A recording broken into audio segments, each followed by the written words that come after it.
بسم اللہ الرحمن الرحیم۔ السلام علیکم ناظرین گرامی، جب حضور نبی کریم کی ولادت ہوئی تو صوفیہ رضی اللہ تعالی عنہ اپنے آقا ابو لہب کے پاس دوڑی گئی اور اسے یہ خوشخبری سنائی کہ آپ کے بھائی عبداللہ کا بیٹا ہوا ہے۔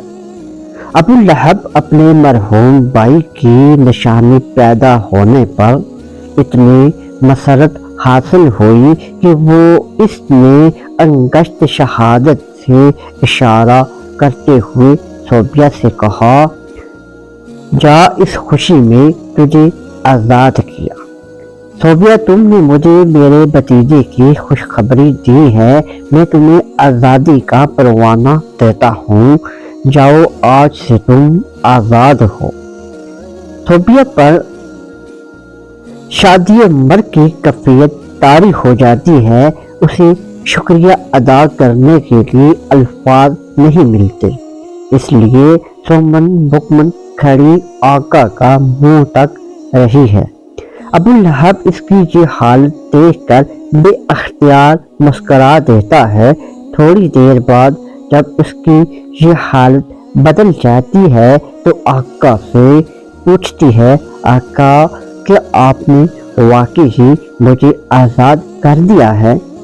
ابو لہب نے کہا، ہاں، اپنے بھتیجے کے صدقے میں تجھے آزاد کر دیتا۔ صوفیہ کہتی، میں آپ کا شکریہ کس طرح ادا کروں؟ ابو لہب کہتا ہے، جب تک آپ ماں اپنے بیٹے کے لیے دائی کا بندوبست نہ کر سکے اس کو دودھ پلاؤ۔ صوفیہ کہتی ہے، میں نے 2 سال قبل آپ کے حکم سے آپ کے ننھے بھائی حمزہ رضی اللہ تعالی عنہ کو دودھ پلایا تھا، اب آپ کے بھتیجے کو بھی خوشی سے پلاؤں گی۔ ابو لہب کہتا ہے، میں تمہیں اس کی مزدوری بھی دوں گا۔ صوفیہ کہتی ہے، خدا آپ کا بھلا کرے، آپ نے مجھے نئی زندگی بخش دی ہے۔ اگرچہ صوفیہ کو رضاعت کی شہادت صرف چند روز حاصل ہوئی، جان دو عالم کو اس چند روزہ رضاعت کا بھی اس قدر پاس تھا کہ جب آپ ہجرت کر کے مدینہ منورہ تشریف لے گئے تو جب تک صوفیہ زندہ رہی آپ ان کے لیے وہاں سے تحفے تحائف ارسال کیا کرتے رہتے۔ حضور نبی کریم سے پہلے صوفیہ نے سید الشہداء حضرت حمزہ رضی اللہ تعالی عنہ کو بھی دودھ پلایا تھا، اس لحاظ سے حضرت حمزہ آپ کے چچا ہونے کے ساتھ ساتھ رضاعی بھائی بھی تھے۔ اسی لیے جب ایک دفعہ حضور نبی کریم کو حضرت حمزہ رضی اللہ تعالی عنہ کی بیٹی امامہ کے رشتے کی پیشکش کی گئی تو آپ نے منع فرما دیا اور فرمایا، وہ میرے لیے حلال نہیں ہے کیونکہ وہ میرے رضاعی بھائی کی بیٹی ہے۔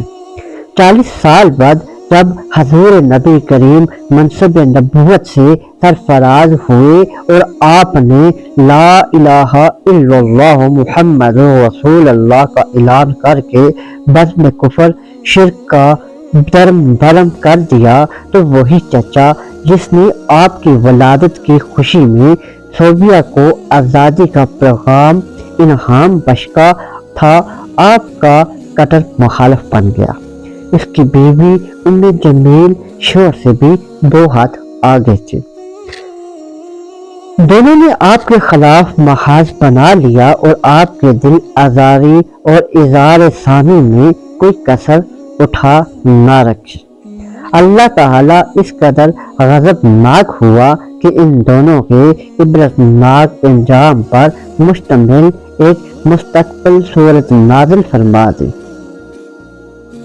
ابو لہب کی موت چیچک کی وجہ سے واقع ہوئی اور عرب میں چیچک کو اس قدر منحوس اور متحدی مرض سمجھا جاتا تھا کہ کوئی شخص مریض کے قریب بھی نہیں آتا تھا۔ چنانچہ ابو لہب کی لاش بھی 3 دن تک پڑی سڑتی رہی۔ جب دفن پھیل گیا تو ایک شخص نے ابو لہب کے بیٹوں سے کہا، تمہیں شرم نہیں آتی کہ تمہارے باپ کی لاش گل سڑ رہی ہے اور تم نے اب تک اسے دفن نہیں کیا؟ چار بیٹوں نے اسے دفن تو کر دیا مگر کس عبرتناک طریقے سے۔ معاذ اللہ، جب روایت میں آتا ہے کہ اس کے لیے گڑھا کھودا گیا اور اس کی لاش کو لمبی لمبی لاٹھیوں سے دھکیل کر اس میں پھینک دیا، پھر گڑھا بند کر دیا گیا، اور بعض روایت کی روح سے اس کی لاش کو کسی نہ کسی طرح ایک گڑھے پر آئی ہوئی دیوار کے قریب پہنچایا گیا اور دیوار کو دھکا دے کر اس پر گرا دیا گیا۔